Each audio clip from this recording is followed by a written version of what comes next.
أعوذ بالله من الشيطان الرجيم నేను శపించబడిన బహిష్కరించబడిన శైతాన్ నుండి రక్షణ పొందటానికి అల్లాహ్ శరణు వేడు. وإذ قال موسى لقومه اذكروا نعمة الله عليكم إذ أنجاكم من آل فرعون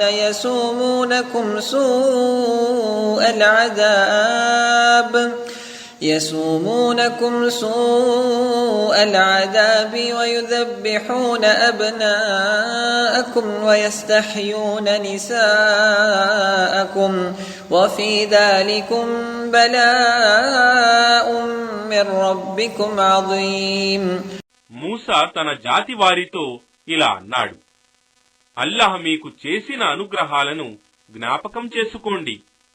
ఆయన మీకు ఫిరౌన్ జాతి వారి నుండి విముక్తి కలిగించాడు. వారు మిమ్మల్ని తీవ్రమైన శిక్షలకు గురి చేస్తూ ఉండేవారు. మీ కుమారులను వధించి మీ కుమార్తెలను స్త్రీలను బ్రతకనిచ్చేవారు. మరియు అందులో మీకు మీ ప్రభువు తరఫు నుండి ఒక గొప్ప పరీక్ష ఉండింది.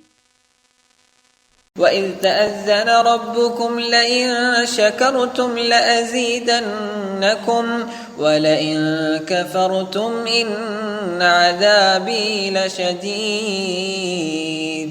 మరియు మీ ప్రభువు ప్రకటించింది జ్ఞాపకం చేసుకోండి. మీరు కృతజ్ఞులైతే నేను మిమ్మల్ని ఎంతో అధికంగా అనుగ్రహిస్తాను.